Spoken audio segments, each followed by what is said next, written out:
Hoje à noite nós vamos dar continuidade à nossa breve série na Epístola do Apóstolo Paulo aos Romanos, e para tanto eu gostaria de convidar os irmãos a abrirem suas Bíblias comigo no capítulo 6 de Romanos, e nós estaremos pensando um pouco hoje à noite a partir do versículo 15, portanto Romanos capítulo 15.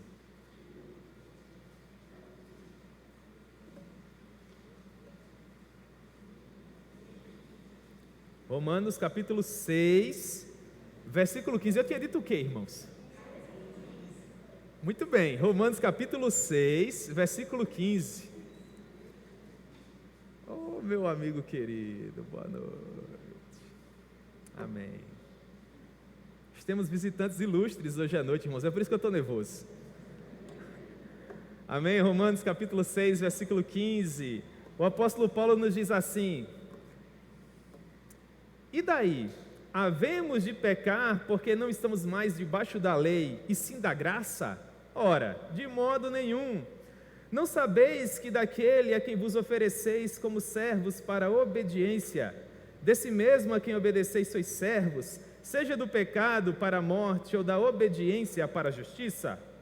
Mas graças a Deus, porque outrora, escravos do pecado, contudo viestes a obedecer de coração a forma de doutrina a que fostes entregues, e uma vez libertos do pecado, fostes feitos servos da justiça. Falo como homem, por causa da fraqueza da vossa carne. Assim como oferecestes os vossos membros para a escravidão da impureza e da maldade para a maldade, assim oferecei agora os vossos membros para servirem à justiça para a santificação. A princípio, irmãos, leremos até aqui, amém? Vamos orar um pouco, em nome de Jesus. Senhor, nós amamos o Senhor profundamente e rogamos o Teu favor para que, de uma maneira simples e objetiva, o Senhor esteja nos ensinando aquilo que de fato quis nos propor quando inspirou o apóstolo Paulo a nos escrever esse texto precioso que nós estamos estudando. É assim, ó Pai, que nós oramos no nome de Jesus. Amém. Muito bem, irmãos, nós sabemos, à luz daquilo que estivemos estudando em uma oportunidade anterior, que o capítulo 6 de Romanos trata a respeito da regeneração. O apóstolo Paulo, no capítulo 5, nos traz uma afirmação primorosa. O que ele nos diz?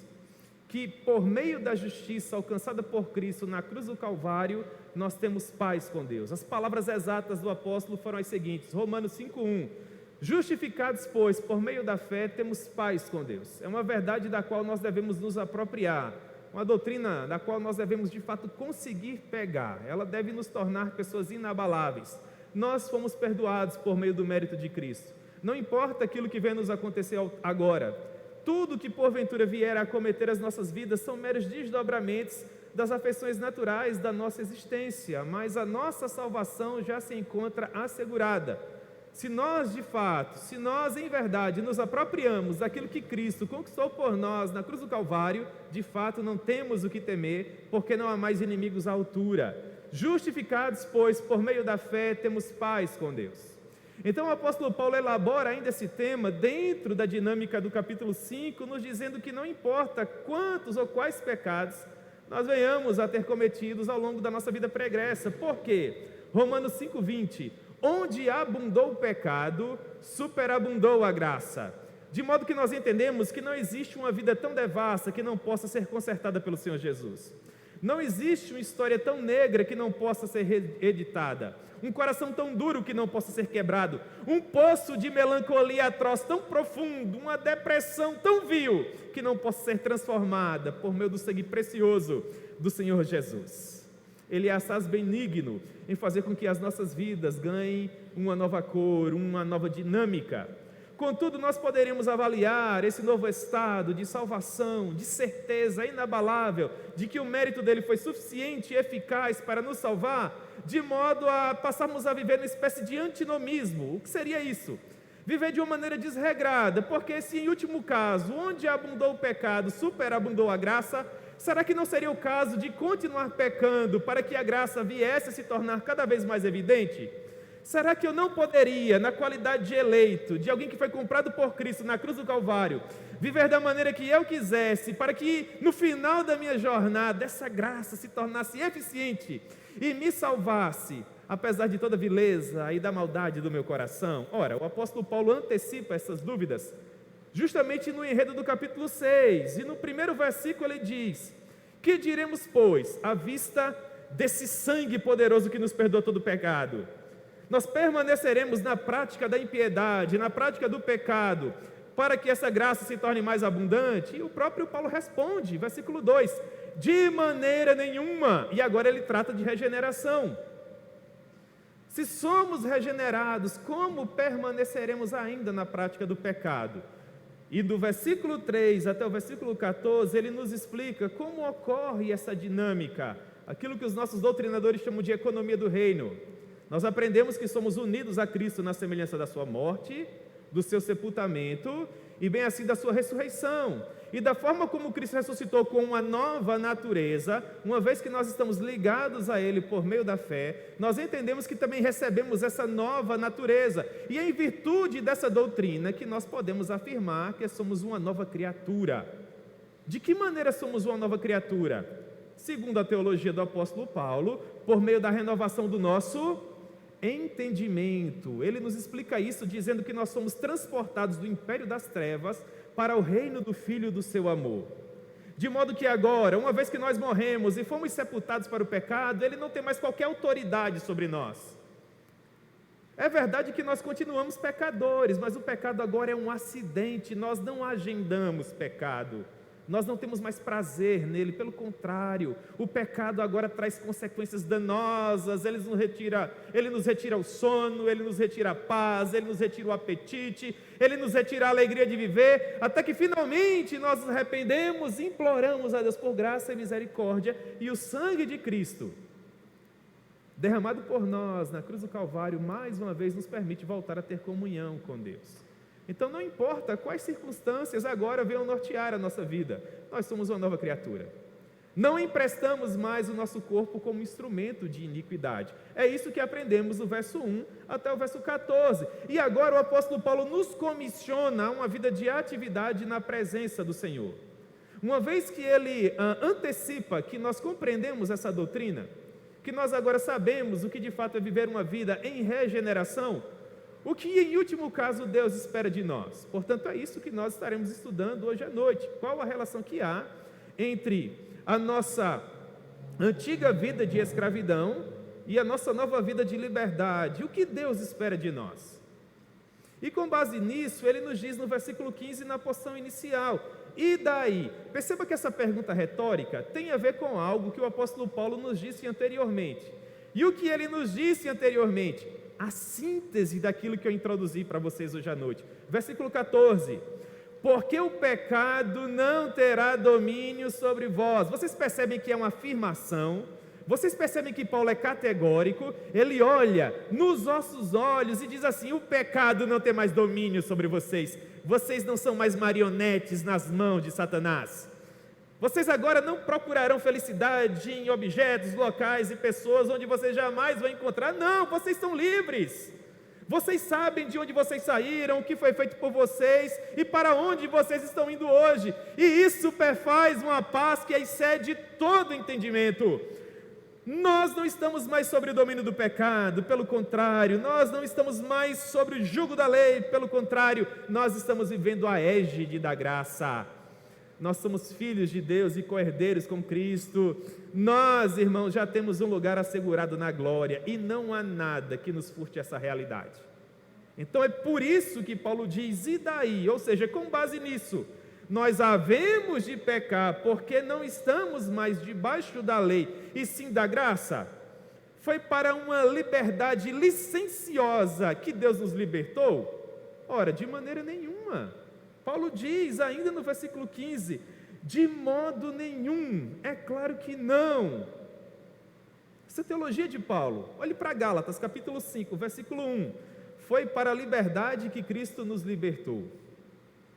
Permaneçamos, pois, firmes nessa liberdade e não vamos nos submeter mais uma vez a jugo de escravidão. E por que Paulo possui essa preocupação? Versículo 16: porque daquele a quem nós nos oferecemos como servos para obediência, desse mesmo a quem nós estamos obedecendo, nós somos servos. Leia-se, do pecado para a morte ou da obediência para a justiça. Paulo nos propõe assim: vocês não sabem que enquanto seres humanos vocês sempre terão um dono? Inteligência do capítulo 5 de Romanos. Ou nós estamos sob a égide de Adão, ainda em condenação, caminhando a passos largos para uma condenação justa e eterna, ou nós estamos sob a égide de Cristo, salvos, inabaláveis, caminhando a passos largos em direção a Jerusalém celestial. Mas nenhum ser humano pode ficar em cima do muro. Não há isenção quanto a esse tipo de comportamento. Jesus é enfático: aquele que não é por mim, é contra mim, e todo aquele que comigo não ajunta, espalha. Portanto, esses capítulos de Romanos são decisivos para nos fazer compreender que ou nós pertencemos a Cristo de uma vez por todas, ou nós permanecemos ainda sob um jugo de terrível escravidão. Mas é verdade dizer, nós nunca seremos livres para viver de acordo com os nossos próprios desígnios. Não há qualquer ser humano que possa bater no peito e dizer assim: eu sou o senhor do meu destino, eu sou o capitão da minha alma. Não há, irmãos. Porque existem dois senhores poderosos que podem nos governar: ou o mundo que jaz no maligno, ou o Senhor Deus Todo-Poderoso, que possui um jugo suave e muito leve. Então Paulo quer que você compreenda isso. Não sabeis que daquele a quem vos ofereceis como servos para obediência, desse mesmo a quem obedeceis sois servos? Perceba, não sabeis, não tomais ciência, não conseguis depreender do ponto de vista intelectual. Ora, esse é um motivo cabal que nos impõe a verdade de que nós não podemos viver sobre a prática do pecado. Pelo contrário, há uma verdade muito forte aqui: nós precisamos ser servos da justiça, porque, conforme eu já disse, não existe meio termo. Mas, sob essa perspectiva, como nós podemos de fato e em verdade passar a servir a Deus?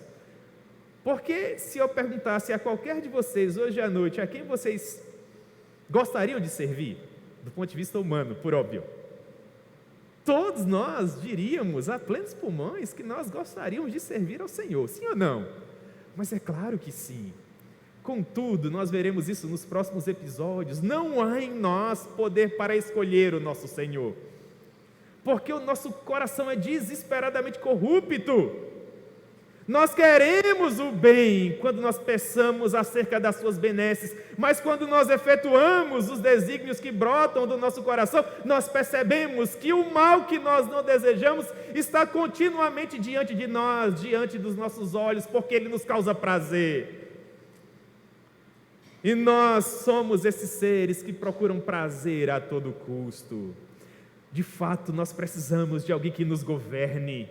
Nós precisamos de alguém que tome as rédeas de todas as áreas da nossa vida. E Paulo escolhe com muito cuidado as palavras. Ele diz: vocês precisam de fato ser dominados por alguém. A palavra é mais crua ainda. Ele diz: vocês precisam ser dominados, escravizados por alguém.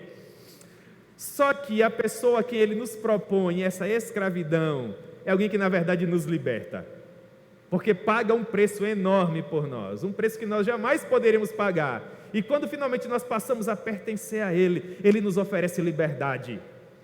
Uma liberdade que tem a ver com a sua soberania. E é isso que nós compreendemos nos versos 17 e 18, quando Ele diz assim: mas graças a Deus, perceba, é por meio da graça, é por meio de um favor imerecido. Mas graças a Deus, porque outrora escravos do pecado, contudo viestes a obedecer de coração a forma de doutrina que fostes entregues. Qual seria essa doutrina? A justificação por meio da fé. E uma vez libertados do pecado, fossem feitos escravos. Isso é interessante na teologia de Paulo, não é?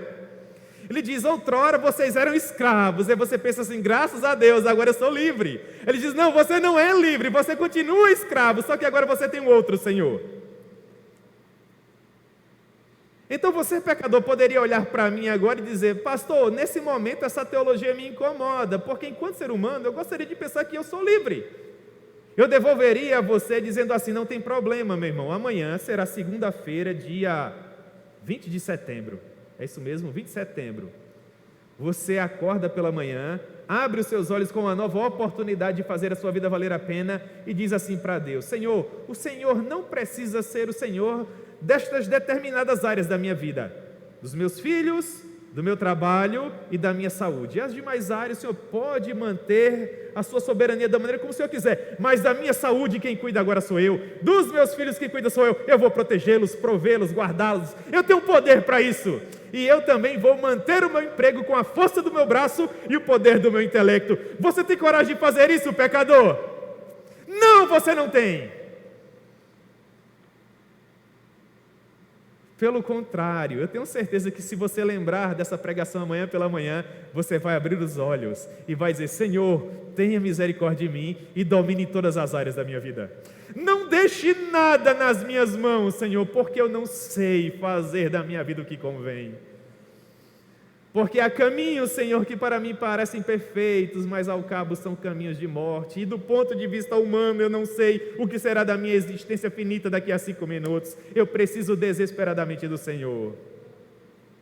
Não é o homem que encontra a Deus. Não é o homem que guia o seu próprio destino. É Deus quem encontra o homem e o liberta para se tornar não escravo do pecado, mas filho de Deus.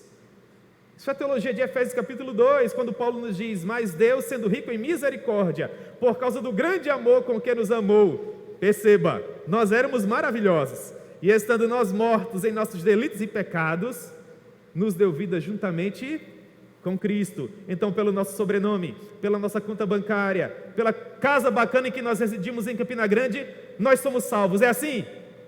Não, não é. E pela graça sois salvos. E isto não vem de você. Deus não precisaria de você no céu. Ele é autossuficiente, fora do ser glorioso dele, ele não precisa de absolutamente nada. Ele não precisa de ninguém.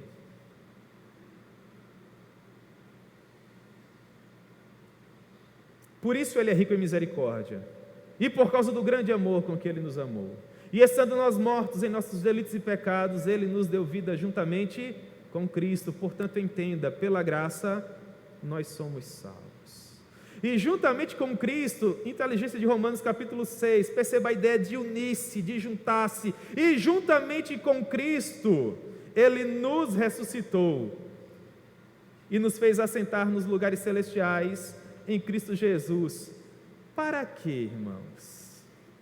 O que Deus ganha com isso? O céu muda em quê com a nossa presença, irmãos? Quando não existia absolutamente nada, ele já era Deus, plenamente satisfeito no próprio ser dele. Então vem o Agostinho e diz que o que nós observamos como criação, na verdade é o amor de Deus transbordando, é Deus compartilhando o amor que perfazia apenas a Trindade. Então, por que é que há um lugar reservado para nós, naquilo que chamamos de bodas do Cordeiro? Versículo 7 de Efésios capítulo 2.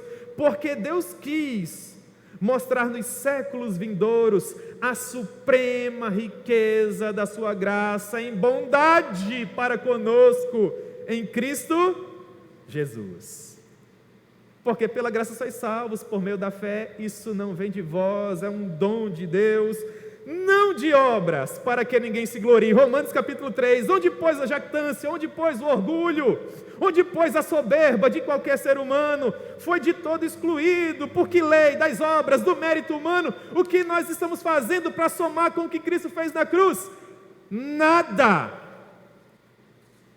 não de obras, para que ninguém se glorie. Tudo que você tem que fazer é dobrar o seu joelho, engolir o seu orgulho e confessar que Ele é Senhor. Versículo 10, aspecto prático, porque somos feitura dele, criados em Cristo Jesus para quê, irmãos? Para as boas obras, para as boas obras. Portanto, à luz de tudo isso, dessa relação que eu fiz entre os versículos 16 e 17 de Romanos capítulo 6 e Efésios capítulo 2, do versículo 4 ao versículo 10, o que nós podemos apreender? Que uma ordem muito importante nos é dada, mas essa ordem só pode ser efetivamente cumprida por quem de fato foi liberto do pecado. Aqueles que permanecem na vida de impiedade não podem cumprir essa ordem.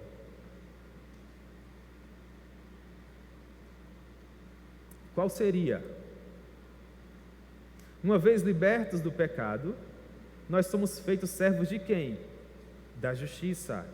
Paulo diz, versículo 19, falo como homem, por causa da fraqueza da vossa carne. Olha a ordem.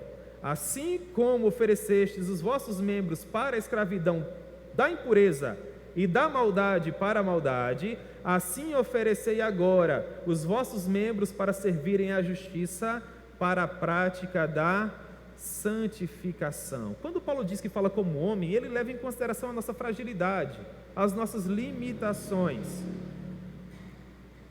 Um doutrinador do Novo Testamento nos diz que, quando Paulo fala nos versos 17 e 18, daquilo que outrora seria a nossa vida quando nós éramos escravos do pecado, e agora ele nos trata ou passa a falar conosco a respeito de como deve ser a nossa vida, uma vez que agora nós somos servos da justiça, o que Paulo está querendo, irmãos, nos ensinar é que nós estamos sendo transferidos da autoridade de um Senhor para outro Senhor. E mesmo entre mentes as nossas limitações e fraquezas, nós temos que nos agarrar com toda a força que temos, essa nossa nova realidade, para fazer valer aquilo que Cristo fez por nós na cruz do Calvário.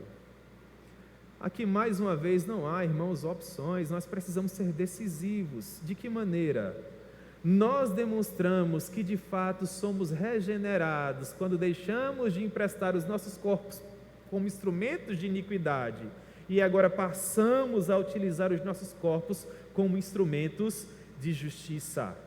E aquilo que norteia a nossa vida, aquilo que nos é exterior, os locais em que nós estamos imbuídos, as pessoas com as quais nós nos relacionamos não possuem o condão de transformar a nossa natureza. Nós não temos mais a premissa de dizer que estamos com pecados de estimação porque a carne é fraca. Absolutamente, nós já aprendemos na passagem anterior que aquele homem que se corrompia pelo pecado morreu e foi sepultado, e que agora nós temos uma nova natureza,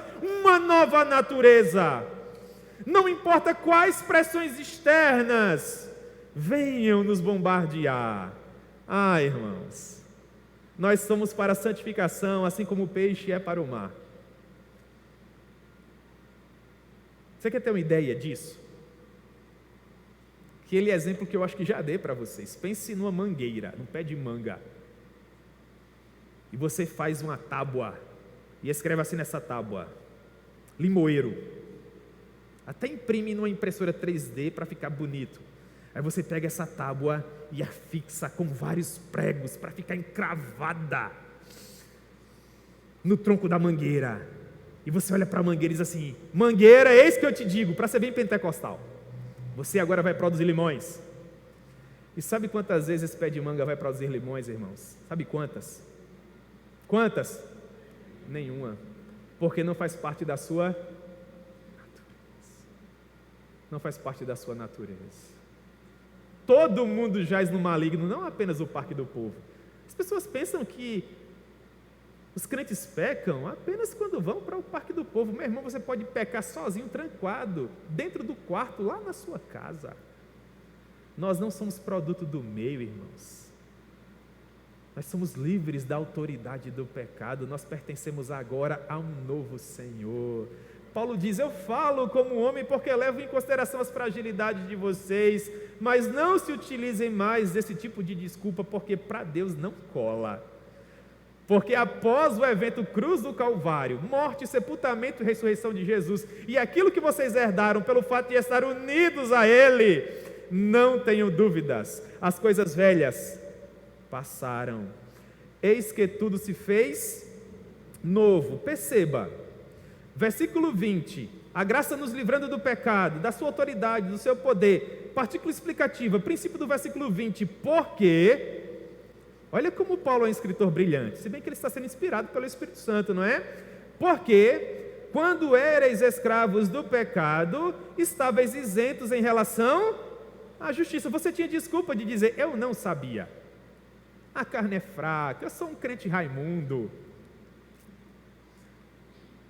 Naquele tempo, porém, que resultado vocês escolheram?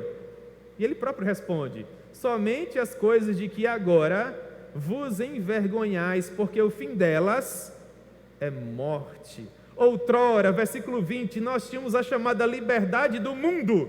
Nós estávamos livres para fazer aquilo que nos apetecia, aquilo que nos dava na telha. Mas nós olhamos para trás e pensamos, quando eu tinha aquela liberdade, achando que era o Senhor do meu destino, o que de fato eu colhi?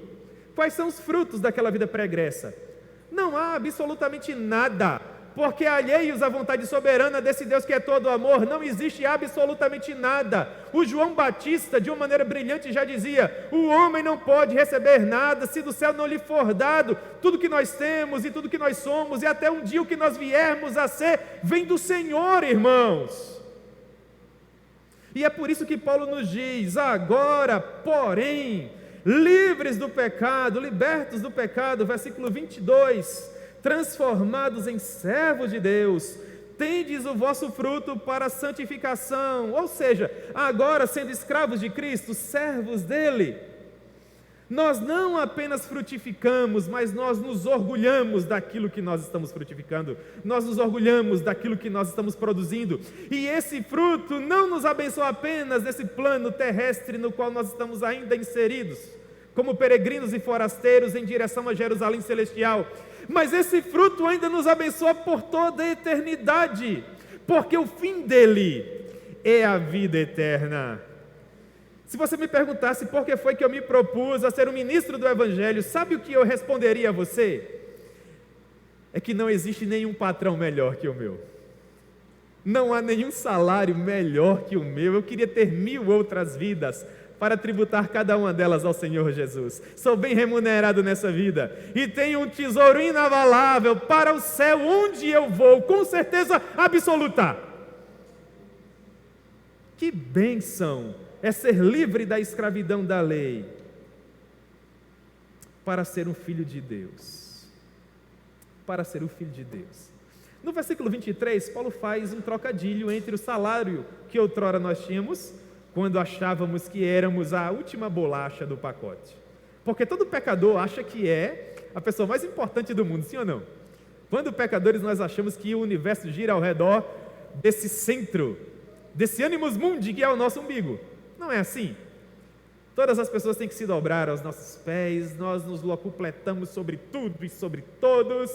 Todos os demais estão errados, mas nós sabemos o que é melhor para nós. O papai e a mamãe, que são mais experientes, que nos educaram, nos criaram, não, eles não sabem o que é melhor para nós. Nós é que sabemos, isso com 12 ou 13 anos de idade, às vezes até menos.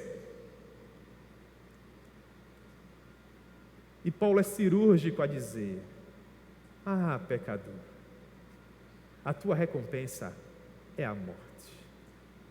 Porque o salário do pecado é a morte. Não há quem possa escapar a essa verdade. Mas o dom gratuito de Deus, o dom, aí Paulo é redundante aqui, porque na língua em que esse documento foi escrito, dom e gratuito é basicamente a mesma coisa. Ele não quer que você tenha dúvida, mas o dom, o presente. Presente é pago, irmãos? Presente é o quê?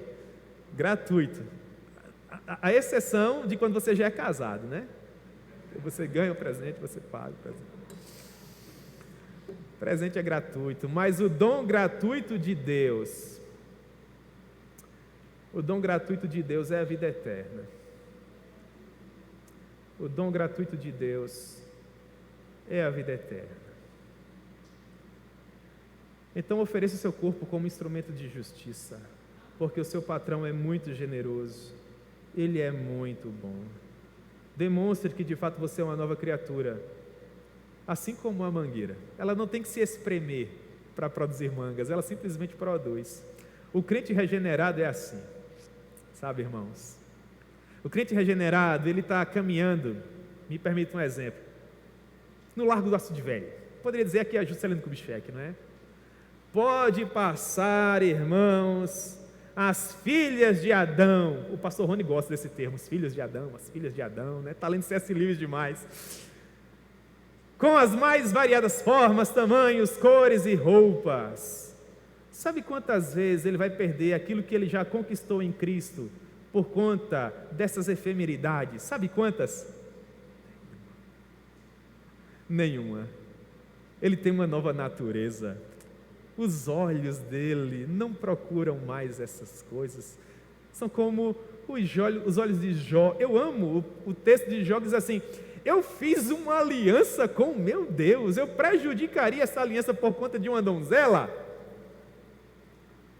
Olha para Gálatas capítulo 3. Ó insensatos Gálatas, o que foi que vocês viram que para vocês se tornou mais importante que a cruz ensanguentada do Senhor Jesus? Em outras palavras, o que foi que vocês viram que se tornou mais robusto, mais poderoso que a visão apoteótica de um Deus que sangra para libertar você da escravidão do pecado? Não há absolutamente nada. É verdade que nós falhamos, porque estamos ainda num processo de santificação, mas nós não temos prazer no pecado. Nós não agendamos pecado. O pecado nos maltrata, nos magoa. O pecado nos retira o sono, nos retira a paz, porque nós temos uma nova natureza. Porque nós estamos em um outro plano, nós temos outras ambições, agora nós temos outros objetivos. O namoro, o noivado, o casamento, o curso superior, a maneira com que ele estuda para concurso público, o estilo de vida do regenerado, tudo é diferente, irmãos. Tudo agora se torna uma grande conspiração onde Deus é o alvo. Todas as moléculas do organismo dele contribuem para a maior glória de Deus. A todo tempo, naturalmente. É maravilhoso. E quando os pecadores olham para quem de fato é regenerado, eles dizem assim: se um dia eu me tornar evangélico, eu quero ser como ele. Porque é verdade dizer que há outros que infelizmente participam dos nossos arraiais, mas ainda não experimentaram regeneração. A estes os pecadores também observam e dizem assim: mas se um dia eu me converter, eu não quero ser como o fulaninho, porque o fulaninho, e já tem até vocabulário evangélico, é só a misericórdia. Diz que é crente, mas se comporta como um ímpio. Nós não podemos viver dessa maneira. Absolutamente. Por quê? Porque agora nós temos um novo relacionamento. Nós temos um Senhor, nós temos um dono. E é isso que nós aprendemos no capítulo 7, do verso 1 ao verso 6. E nós encerramos com o capítulo 7, do verso 1 ao verso 6, irmãos, porque a dinâmica, a meu ver, é a mesma.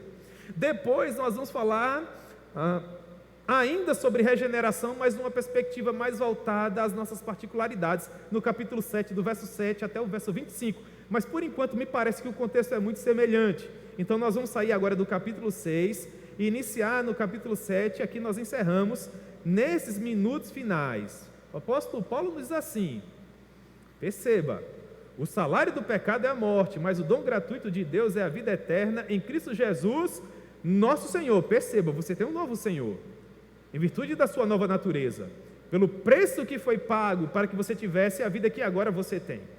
Então, capítulo 7, versículo 1: porventura ignorais, irmãos, pois falo aos que conhecem a lei. Lembram que eu falei que a partir do capítulo 3, versículo 21, Paulo está escrevendo para crentes? Pois falo para aqueles que conhecem a lei, que a lei tem domínio sobre o homem toda a sua vida. Ora, a mulher casada está ligada pela lei ao marido enquanto ele vive, mas se o mesmo morrer, desobrigada ficará da lei conjugal, de sorte que será considerada adúltera se vivendo ainda ao marido, unir-se com outro homem. Porém, se morrer o marido, estará livre da lei e não será adúltera se contrair novas núpcias. Assim, meus irmãos, também vós morrestes relativamente à lei. Vocês percebem que o contexto é muito semelhante? Meus irmãos, também vós morrestes relativamente à lei, por meio do corpo de Cristo, para pertencerdes a outro, a saber, aquele que ressuscitou dentre os mortos, a fim de que frutifiquemos para Deus. Porque quando vivíamos segundo a carne, as paixões pecaminosas postas em realce pela lei operavam em nossos membros a fim de frutificarem para a morte. Agora, porém, libertos da lei, estamos mortos, isso é o capítulo 6 de uma maneira magnífica, para aquilo a que estávamos sujeitos, de modo que servimos em novidade de espírito e não em caducidade da letra. Nesse exemplo final, a ideia que eu tenho, a exegese que eu faço é de que Paulo não quer que paire qualquer dúvida a respeito dessa nossa nova natureza e do novo estado no qual nós nos encontramos. Nós conseguimos assimilar esses 6 versículos que acabamos de ler de uma maneira muito pedagógica, perceba. De acordo com o capítulo 6, quando nós morremos e somos sepultados com Cristo, o nosso casamento com Adão se acaba, porque toda a autoridade da relação adâmica que nós tínhamos com esse plano se desfaz. O sepultamento é uma prova cabal disso. Paulo agora nos diz no capítulo 7 que nós estamos ligados àquele a quem nós nos casamos enquanto nós estivermos vivos, não é assim? Até o pastor diz, né, que nós estaremos unidos pelo enlace matrimonial até que a morte nos separe. Pois é, no momento em que nós morremos, à luz do capítulo 6, o que acontece com o nosso casamento em relação a Adão? Ele se desfaz, porque o cônjuge morreu. Vocês conseguem perceber isso, irmãos? Mas Paulo também nos diz, nesses 6 versículos que nós acabamos de ler, que nós estamos unidos a Cristo em sua nova realidade, em sua nova natureza. Então de fato acontece isso do ponto de vista espiritual, nascêssemos de novo. E agora que nós nascemos de novo, se diz que nós somos uma nova criatura. E estamos, livres e desimpedidos para casarmos novamente. E nós de fato nos casamos. Nós estamos agora fazendo uma nova aliança. Com quem? Com Adão, por meio do pacto das obras? Não, irmãos. Nós agora estamos entrando no novo enlace matrimonial com outro noivo. Esse perfeito, chamado Jesus. E essa nova aliança, lembre da ceia do Senhor, não tem mais como base o mérito do homem, mas o sangue do Filho de Deus, uma nova e eterna. Você consegue compreender a dimensão da palavra eterna? Significa o quê? Que não tem mais fim, uma nova e eterna aliança no meu sangue. É por isso que eu creio com toda a força do meu coração, que por ocasião do evento cruz do Calvário, todo aquele que foi comprado por Cristo tem uma salvação certa e segura. É impossível, irmãos, pelo menos do meu ponto de vista, decair dessa nova realidade onde nós estamos agora inseridos. Perguntaram ao pastor Russell Shedd se o homem poderia perder esse relacionamento com Cristo, firmado no sangue dele. Pastor Shedd, o homem pode perder a salvação? E com aquele jeito até poético dele, ele respondeu assim: depende de quem salvou o homem. Eu não sei vocês, irmãos, mas eu descanso na verdade que quem me salvou é todo poderoso. Convenhamos, Janeide, ele é perfeito em tudo que faz, só seria imperfeito na minha salvação e na sua? Eu não consigo, irmãos, compreender dessa maneira. Eu sei que existem outras linhas de interpretação soteriológica, mas eu creio que ele é perfeito em tudo o que faz. Até porque eu vi lá um homem chamado João Calvino, talvez alguém aqui já tenha ouvido falar a respeito dele, que disse, né, irmãos, que a perseverança dos santos não tem a ver com o pecador segurando na mão de Deus, mas Deus segurando na mão do pecador. Que coisa linda! Eu te tomo pela mão direita e te digo: não temas, porque eu sou contigo, não te assombres, porque eu, que enviei o meu filho para sangrar por você na cruz do Calvário, sou o seu Deus. Por isso, libertos da lei, estamos mortos para aquilo a que outrora estávamos sujeitos, de modo que nós servimos em novidade de espírito e não na caducidade da letra. Amém, irmãos? Glória a Deus. Essas verdades, elas me empolgam. Fico muito feliz em pensar sobre aquilo que Paulo nos propôs em Romanos, porque nos traz uma segurança que é difícil até de propor em palavras. Nós olhamos para documentos como esse de Romanos, Efésios, Gálatas, e podemos andar pelas ruas de Campina Grande de cabeça erguida, sem ter ao que temer, porque aquele que nos fez a promessa é fiel. E eu pensava sobre isso porque me preparava para pregar ontem à noite, por sinal, com base em Hebreus capítulo 4, a partir do versículo 14 até o versículo 16, de Jesus na qualidade de sumo sacerdote, porque para além de tudo isso, que tem a ver com o evento Cruz do Calvário, ele vive e vive pelos séculos dos séculos. E ele diz: não tenham dúvidas acerca daquilo que vocês conquistaram na cruz, acheguem-se com confiança ao trono da graça do vosso Pai. Que coisa extraordinária. Amém, irmãos?